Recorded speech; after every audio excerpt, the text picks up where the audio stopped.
What if I'm making the biggest mistake of my life? What if I have staked my life on the wrong thing?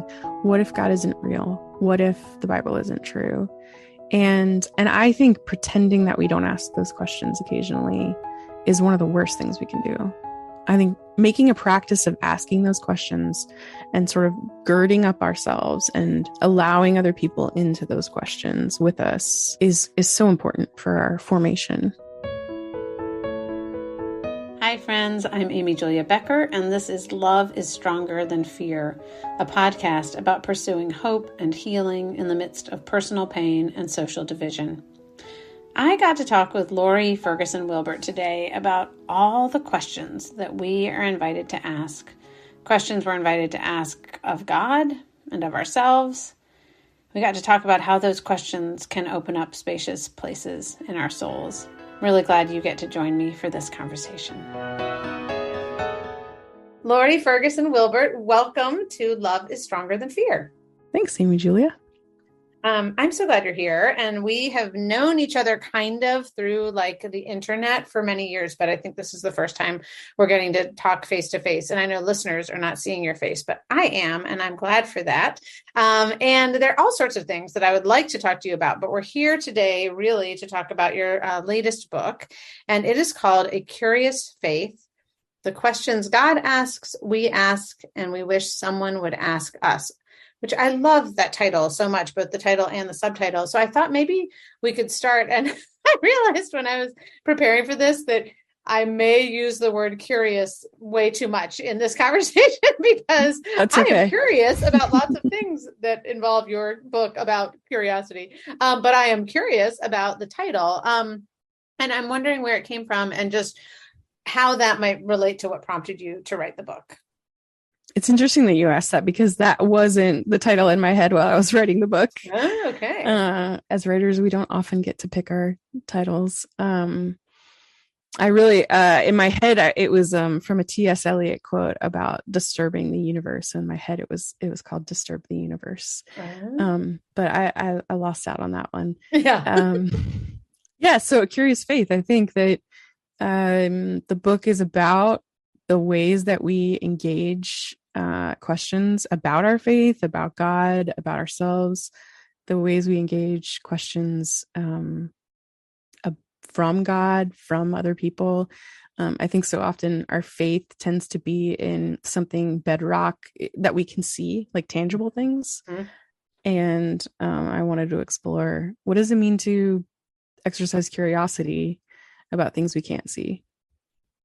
I also was wondering whether there was any intended like double meaning of the word curious in terms of like an odd faith, like oh, that's a curiosity, like that's something strange, and not strange in a bad way, strange in kind of a like, I'm intrigued, I'm curious about that curious thing. Like, was that a part of, I mean, again, I know the title came after the book, but I was thinking about that. Yeah, I love that you brought that up. I actually haven't thought about that, but I love that idea because I do think that peculiar, that's a good word of what you're saying. I do think that it's peculiar in the church today. I mean, for generations and generations and throughout church history, asking questions was a regular part of, I mean, if you look at the church fathers and the church mothers, they're constantly sort of ruminating over questions, practicing curiosity about God, practicing curiosity about themselves. But I just think it's something we've really lost in the last maybe 100 years, probably, I don't know, with the Enlightenment, with the industrial age, like we're people of, we want to see facts and figures and cold, hard things. And so I do think that it is peculiar in 2022 to have a curious faith. Yeah, I just thought that worked in terms of why the title was very clearly saying, here's what this book is about. It's about asking questions. But then there was this kind of like subtle suggestion that there might be something even in the act of asking questions that was curious, that was peculiar. And I think you're right even about that a little bit in terms of like, I guess you write about your own journey as a Christian and how really you'd grown up in the church and yet had I think you would call it like a conversion experience as an adult. And I'd love to hear about that and what changed, and especially whether the role of question asking and curiosity changed in that experience of going from a kind of church going, quote unquote, good Christian to, oh, I actually understand this stuff in a whole new way. Yeah. I mean, it was everything for me. It was like a lot of people who grew up in the 80s and 90s, whose faith was formed around,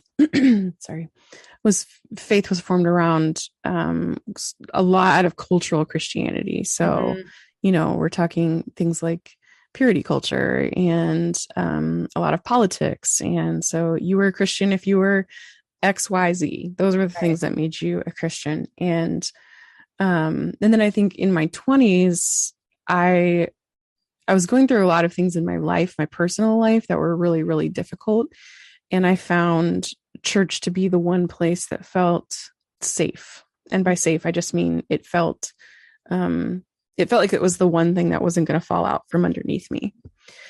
But as I began to heal from some of the things that were going on, I began to reveal my heart. My heart began to be revealed that it was empty in there. It was really, there was nothing that I felt sure of. There was nothing that I felt was immovable. And when I began to ask questions, they were kind of, and I don't think anyone intended to be,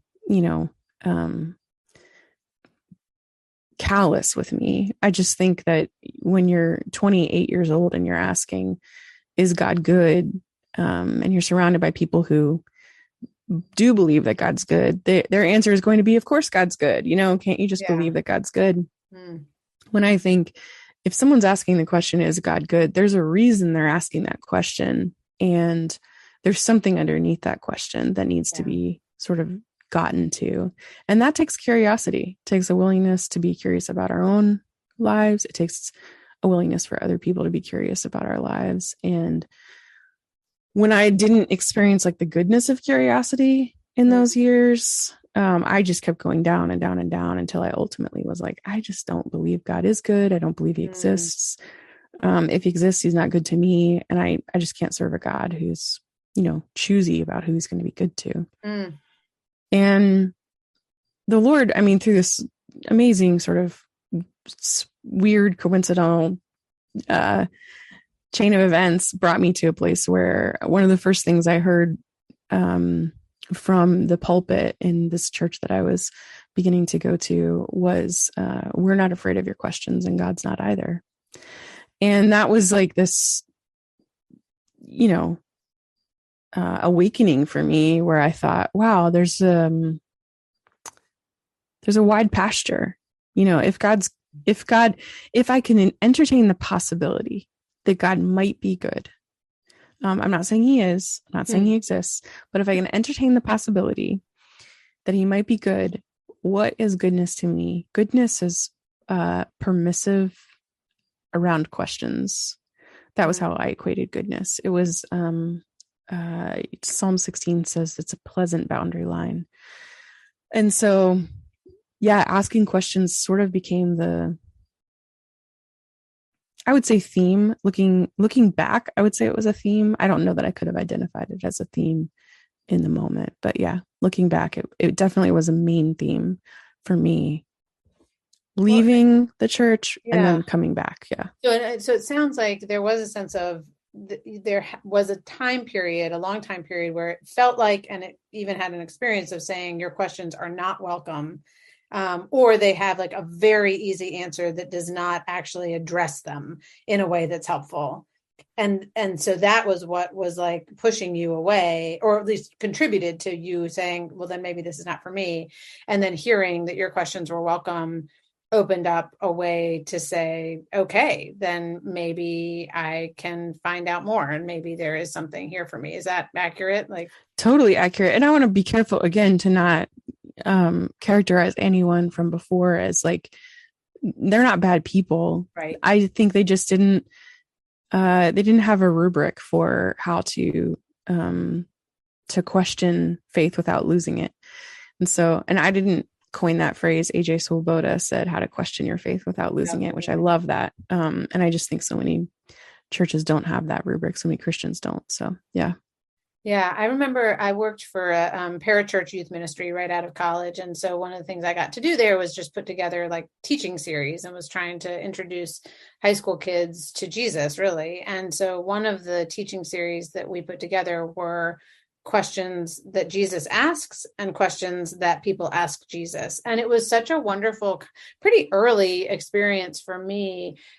We just first went through the Gospels and wrote down, and it was like dozens and dozens and dozens of questions, like hundreds of questions. Hundreds, like so many questions. And so there was simply in that exercise of recognizing the number of questions and thinking about, why do people ask questions? Like sometimes it's for information, sometimes it's to build relationships, sometimes it's because of doubt, but it's not even always that, right? Like, but usually you ask questions of people you trust. And so the fact that Jesus was both asking and responding to questions so often gave me a really different, I think, portrait of who God is and what God invites, which I think you really get at in this book, because, you know, each of your chapters starts, just for those who haven't read it, starts with a question that comes from the pages of the Bible. So not just from the Gospels, but like the whole Bible. And there are a lot, I mean, I don't know, thousands of places in the Bible where there are questions, I would imagine. And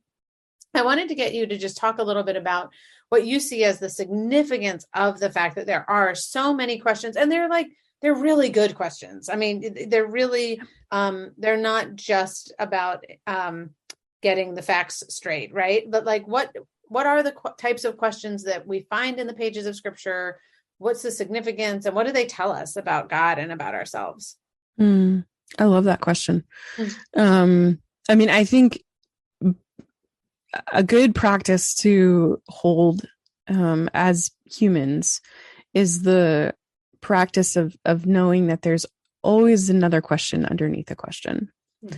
So for instance, the first question that we see God asking humans in Scripture is, where are you? You know, this is after Adam and Eve have eaten of the fruit. And I think that's a question of location, right? It's a question of, and you know, it's being asked by a omnipresent God. So he already knew the answer. I just think it was important for them to answer the question. But I think where are you is so much more than just a question of location, you know, behind these bushes or behind this tree. It's a question of where have you located yourself in the story? Have you found yourself in the story that you're living? And when you get underneath that, there's so many more questions that we can ask about our location. We can ask about our social location. We can ask about our geographic location. We can ask about our theological location. So there's all these questions that sort of should be asked if we're just asking a surface question. And I think all of the questions that I tried to work with in this book lent to that way of thinking, lent to saying there's so much more than meets the eye here in this question. And I'm not saying that was the intention of the asker or the intention of the answerer in those relationships. I'm just saying as believers, we have the opportunity to practice curiosity and ask, what else is going on here? And I think so often in the church, we can kind of answer those questions with an intellectual answer.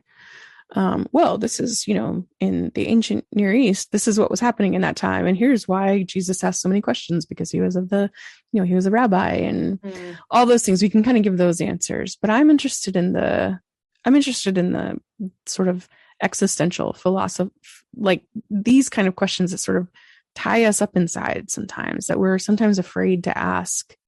And I think there's so many of those questions in Scripture. And I think you do a great job of pulling many of those out, just that, and pointing out the ways in which God is not asking Adam and Eve to say,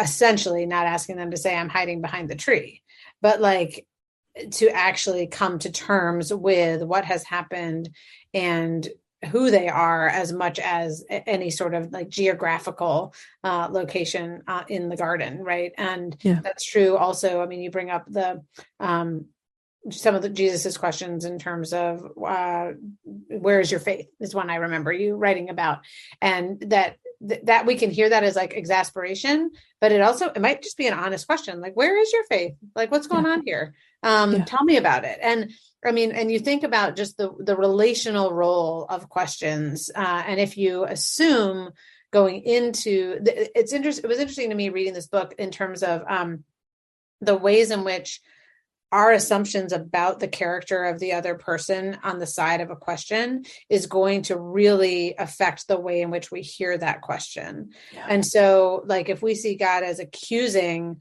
Adam and Eve when he says, who told you that you were naked? Or Jesus condemning the disciples when he says, where is your faith? That's really different than if we see God asking, like, inviting Adam and Eve to say, wait, who told you that you were naked? Let's talk about this. I mean, I think about, like, even my kids coming home from school and saying something that is, you know, again, maybe on the surface is true, but it's like, wait, who told you that? Like, what is making you believe that is the truth about you? And how can we get to some other place together? Or in terms of where is your faith? Like, what if that really was something that Jesus was intending for them to build on together, to explore together? And I guess it seems to me that there was a transition for you between God as someone who might ask questions out of, like, irritation and anger and, like, well, those humans, as opposed to a God who is, like, asking with gentleness and patience and love. And so I'm curious, like, how you even understand how an understanding of God's character affected your own experience of those questions. I mean, understanding God's character was everything for me. In my coming to understand the gospel. The picture that I had of God before I knew his character was so inaccurate. It was so inaccurate. So coming to know and trust his character, it's pivotal, really. But I think it's also really important to understand ourselves. You know, so much has been written about this in recent years, about knowing ourselves and knowing God and having to know ourselves before we can know God. I think one of the things I say in the book is God made you curious because he wants to be found. And that is so important to understand, because we can shame our curiosity. We can shame our doubt. We can shame our inquisitiveness, our skepticism. And I think instead, can we treat curiosity like this labyrinth that leads us to God? Can we treat it like that? And I think if we can, I don't even want to say maze. I'm saying labyrinth on purpose, because I don't think God is, he's not playing with us. Right. He's not trying to get us to move different places and then thwart our plans. He wants us to find him. And for me, a labyrinth is a good picture of that, where, you know, it might take a while to get there, but my curiosity is leading me toward him. And this isn't answering your question exactly, but I think in order for me to know him, I have to know myself. And in order for me to know myself, I have to know him. It's this sort of, it's this very integrated relationship between the two. And understanding his character frees me up to understand my own character, and understanding my character frees me up to understand his character. Because when I start to understand my character, I understand that I'm a created thing. And that helps, it frees me up to say, you are wholly apart from me and you're wholly different than me. So my understanding of love, my understanding of goodness, my understanding of faithfulness, my understanding of doubt, my understanding of death, my understanding of brokenness, it's not your understanding of these things. And so can I trust that at the very least we are different? And the way that I fear asking these questions, or I fear what's on the other side of doubt, you don't fear me asking questions. You don't fear what's on the other side of my doubt. And that's huge. I think that's really, really big. And it's really hard to get to that place. It really is an act of faith to be able to get to that place. And so, yeah, I think God's character it's pivotal in this process, understanding it.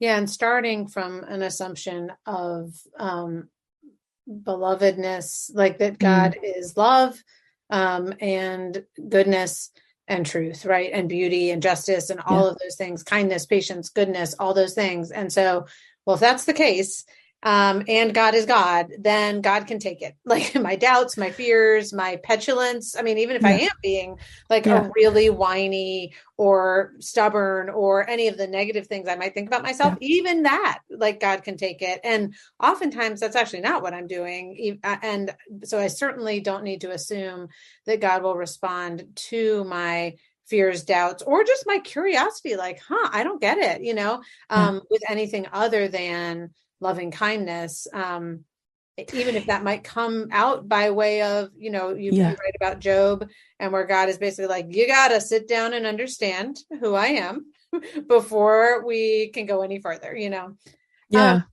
one of the quotations I wrote down was from your book, "The Bible is a permission slip for those with questions," which I think you've already spoken to a bit. But one of the things I've been thinking about in the past couple of years, when I think about my own writing, and I think yours can fall into this category as well, is that I've been thinking about writing for spiritual seekers, for people who are asking questions about faith.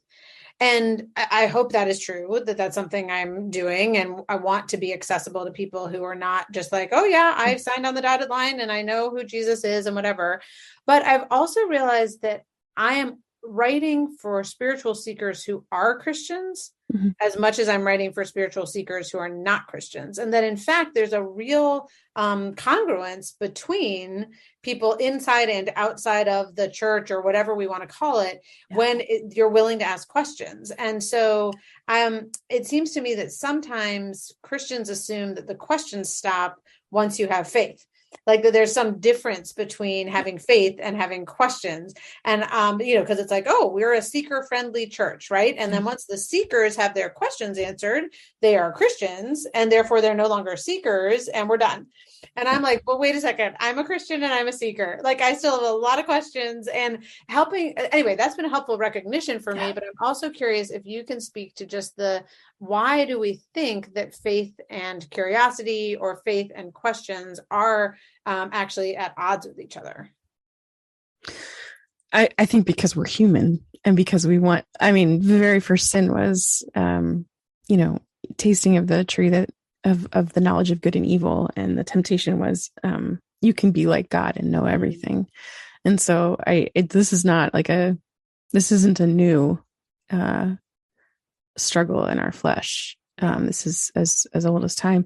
And I think we can almost take that temptation of wanting to know everything, and we can, in the church, we can say, well, we're going to swing the pendulum the other way. We're going to get as far away from knowing everything. We're going to get as far away from the desire to know everything as possible. And we're just going to say the answer is Jesus. And nothing else is allowed to be talked about. Nothing is allowed to be explored beyond that. Or the Bible said it, we believe it, and therefore it's true. And the answer is Jesus, and the Bible is true. But because of those two things, that means that there's a lot of space between wanting to be like God and know everything, and choosing to not entertain questions at all. And but I don't think we should be ashamed of either having questions, or be ashamed of the fact that we have been, I think culturally in the church, we've been silenced against having questions. I think both of those two things are just responses to living in a world where we don't understand everything, and where we want to, or we're just afraid to ask, and we're afraid to exercise faith. It's really hard to be a human in the world, right? Like it's just hard. And I think the more grace we can have for ourselves and for our fellow travelers in that, the better that our journey will be. I don't know if that answers your question exactly, but I don't think there's one answer to the reason why we're so reticent. And I'm wondering, just in hearing you talk about this, whether there is like a modern dimension to it, in the sense that, before, let's call it the printing press, the Enlightenment, whatever, there was just an assumption, and even, maybe for a couple hundred years afterwards, that God existed. Like that was not actually a question.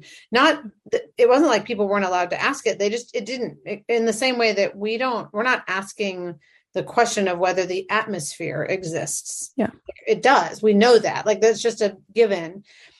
And so I do wonder whether once you've pulled the thread on God's existence, which we have in our modern world, whether your point before, which is like behind every question is another question, and whether there is just a fear that I'm going to get to the ultimate question, which is, does God exist? And even behind that, because if the answer is no, well, then does that mean that love doesn't exist? And that like all of these other things, these attributes of God don't exist either. And there is a sense of like, is there a backstop? Like, is there a place where this does on some level finally land? And maybe that is like, it lands with faith, not with certainty, in an actual personal God. But I think there's maybe a particularly modern fear of asking the question that leads to the question that leads to the question, because so much of our world has, concluded like, no, like none of this, the Bible's not true. Jesus was a real person, but not, who he said he was, and God does not exist. And therefore, eat, drink, and be merry. I think it's so interesting that you asked that question, because I think we so often ask the negative question. Is God real? What if he doesn't exist? What if love doesn't exist? What if morality and all these things, and they make us spiral out? We very rarely ask the question, what if God does exist?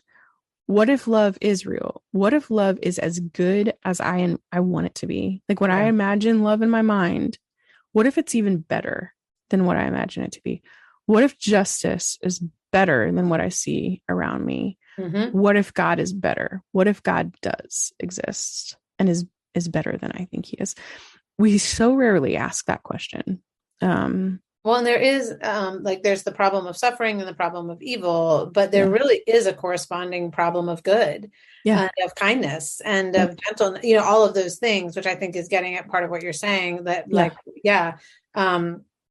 and I wonder whether curiosity, hopefully is an invitation, not simply to ask the hard questions, but actually to ask those like wonderful questions of like, oh, maybe it's true. I think I don't want to give away the ending, but I'm going to give away the ending. Yeah. At the end of the book, the answer is Jesus. But at the end of the book, the question that Jesus is asking Peter, like, do you love me? Do you love me? Do you love me? And the question I ask the reader is, can you love God? Can you trust God's love for you? Like, can you trust that it's almost too good to be true, instead of too terrible to be lived? And I think it's so important for us to recalibrate our lives, in a sense, to asking to risk, because it feels like such a risk to ask if something is good enough, or if it actually exists, or if it's as good as I want it to be. It feels so much more risky in my mind than to ask questions about the negative. And I'm not sure why, but probably because it's hope, and hope is really hard. Yeah, and hope is, I think, particularly hard without an anchor, right? I mean, I'm just like, and to think that there's so much that we don't know and we won't know, and so on the one hand, there's a tremendous freedom in saying, I'm going to put my hope, I'm going to put my trust, I'm going to put my faith in the one who knows, in the one who is love, in the one who is justice, and all of those things. And there's like this cynical voice in my head that says, that what if it's all going to fall apart? What if it's all for naught? And I think, I just want to say, like, I think that's okay. Like, I think probably more of us, even more faithful Christians than we know, occasionally have that thought in the back of their minds. What if I'm making the biggest mistake of my life? What if I have staked my life on the wrong thing? What if God isn't real? What if the Bible isn't true? And I think pretending that we don't ask those questions occasionally is one of the worst things we can do. I think asking those questions, making a practice of asking those questions and sort of girding up ourselves and allowing other people into those questions with us is so important for our formation. Which leads me to like, there's a lot in this book of your own story of loss and absence and things not working out as planned and traumatic events and just a sense of deprivation, like all of these hard things. And that leads to this classic question of like, where is God when it hurts? Why do innocent people suffer? How do we understand goodness and love alongside human suffering, right? That whole set of like philosophical, ethical, spiritual questions. And certainly, I don't think you cracked the code in a way that I didn't even try. Right. But I am curious, like, whether writing this book changed any of those questions for you or kind of not landed you again in some like neat and tidy answer, but gave you any more sense of grounding in facing suffering and loss. I'm really glad you used the word grounding, because for me, it's a very visual picture that I have of God and my questions around suffering and loss and absence and all those things. And the picture is what I said at the beginning. Psalm 16 talks about that pleasant boundary line that's fallen for me. Indeed, I have a delightful inheritance. And so when I think about the fence that God has around my questions and my life, it is a giant fence, and it contains a very green pasture. A lot of space to wrestle. I'm not going to arrive in the new heavens and face Jesus, and he is not going to say to me, man, you were just too curious about me. You were just too curious about my plan. You just wanted to know too much about suffering and loss and love and justice. Like, that's not what Jesus is not going to say that. He's going to say, were you faithful within the pasture that I gave you? And the pasture that he's given me, and I think the pasture he's given every Christian, is a really generous pasture in which we can wrestle and we can practice curiosity for a really long time for the rest of our lives. And so I would say, in answer to that question, I don't know that I have arrived anywhere that is more solid or more firm. I have arrived into a place where it's like, wow, I'm so grateful for the generous pasture in which I find myself. I'm so grateful that I don't live a straitjacketed faith anymore. I'm so grateful that I don't think that God is this punitive God who's like ripping things away from me as soon as I lose my faith. He's not disappointed in me constantly. I'm his beloved. He loves to see me frolic in the pasture. He loves to see me rest beside still waters. And he loves too for me to explore that pasture, to find out what's behind every rock and tree in the pasture. Yeah, I love that. And I'm thinking about, this was again a long, long time ago when I kind of confronted the death of a friend for the first time, where younger, actually, he was 5 years younger than us. So a kid who had been involved in the ministry we were part of was in a car accident. And I spent some pretty intentional time just like one afternoon confronting this loss with God, because I, had known people who died before, but not in this way. And it was so senseless. And really at that point, almost anything bad that had happened in my life of faith, eventually I could come up with a story that explained it, where it was like, oh, I got the bad grade on the test, so I would learn how to study. I mean, I didn't, I'm making that up, but there were things like that where it was like, oh, this, was the reason for that. Yeah. And there was no reason. And in fact, I mean, I now can look back on it and I'm like, yes, it is. I would much rather live in a world in which there is absolutely no good reason for a 19-year-old to lose his life in a car accident, as opposed to that was something God did for thus and such a purpose. Like, so I'm relieved at that answer that isn't an answer. But really the only thing I heard in 3 hours of like sitting on this bench and crying out to God was the words, I understand that I do not understand. Like, that was where I had to leave it, was like, I either trust you enough to say, even though I don't understand, I'm going to keep going, or I don't. And I think the don't would have been fine in that moment too, right? To your point about the expansive pasture, but that actually was really comforting to me, that sense of like, I'm never going to understand this. And there's actually some goodness in that. God's heart is grieved by young people dying in car accidents, like period, end of story. And, that was again, a place of invitation to question. It didn't shut the questions down, but it also was kind of a different answer than maybe the ones I had ever had before, where it was like, oh, it makes sense of it all. Like beginning, middle, end. Now I'm done, as opposed to like wide open world where some bad things happen and I don't understand it.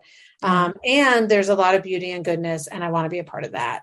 So we're going to, and that's faith.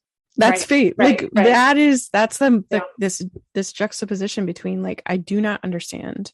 I cannot put my faith in something that I can sink my teeth into in this situation. And yet I am going to be okay with the fact that I don't understand. That cross point right there, that's faith. Yeah. And that's a curious faith. Mm-hmm. I think we're just so quick to call what we understand faith.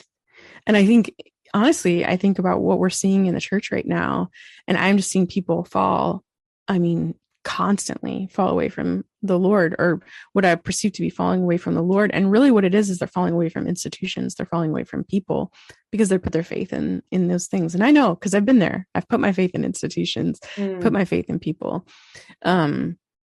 But that beautiful sweet spot of when we can say like, I believe, help my unbelief. That's faith. Right there. That's faith. And it's hard to live there. It's like almost impossible to live there because we're human and because we don't like that sort of tension that happens. It's not natural to have that tension. And yet I think it is really good. I think there's a good space there. Yeah. And I do think our world brings us to that place pretty frequently. Well, I'm curious, like at the beginning of this podcast, I always introduce it by saying that this is a podcast about finding hope and healing in the midst of personal pain and social division. So anyone who's listened will have heard me say that before. But I am wondering for you whether this journey of beginning to ask questions and pursue faith in a different way, asking questions of yourself and of God, whether and in what way that's been a journey of like hope and healing for you. Have there been ways in which this has brought renewed or different sense of like hope and or kind of healing some wounded places? Yeah, I think our world is so fractured right now. It's so divided. And, I talk to people who are in their 60s and 70s, and even they say, I've never seen it like this before. It is just so fractured. And I think that comes, a sense of hopelessness comes with that. But I also think for me, that's ground that's really ripe for curiosity. So if I can get curious about my neighbor who has a Confederate flag hanging on their porch, like if I can get curious about that neighbor, and I can also get curious about my other neighbor who has a rainbow flag hanging from their porch, like I think that's a really powerful thing. Like that's a really beautiful thing to be able to get curious about people we don't understand and people we might not necessarily agree with or find virtue in. Yeah. I think it's really powerful to have a practice of curiosity in our lives. And that has been personally really powerful for me. There are some times when I'm faced with a question that leads me to a reality that while I can have empathy for the person, I still have to say, that's wrong. Like that's a matter of justice. That's a matter of righteousness. And I understand why you chose that position, but I still have to say in my heart, that's wrong. That's sinful. That's broken. But that doesn't mean I can't start with curiosity. Yeah.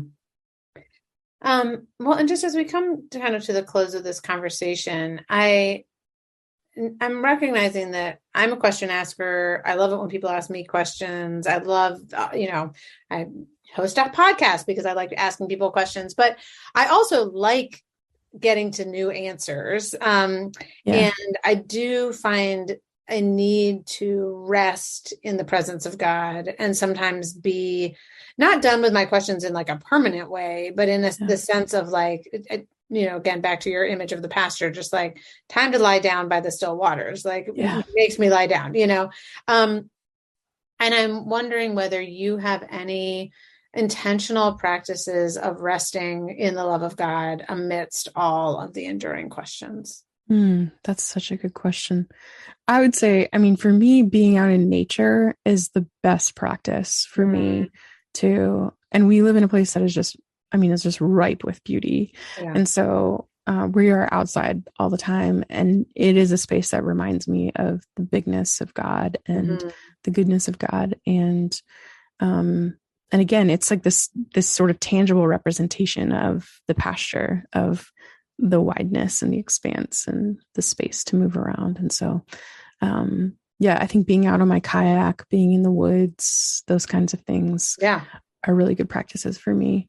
I love that. And I think it will be, I think one of the things that comes up in your book, but also in this conversation, is that sense of, there are some questions that tie us together and needs that we all have, but there's also a sense of the particularity of who you are and how God wants to actually encounter you or your community or your neighborhood. And for many of us, I think being in nature will be an answer there, but for some of us, it will be something different. And just knowing that God wants to give us, I think that need for questions is a part of being human, but so is that need for rest, and that God wants to give us both those things.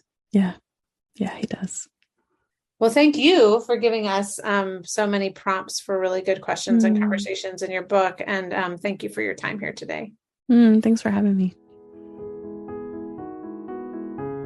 Thanks, as always, for listening to this episode of Love is Stronger Than Fear.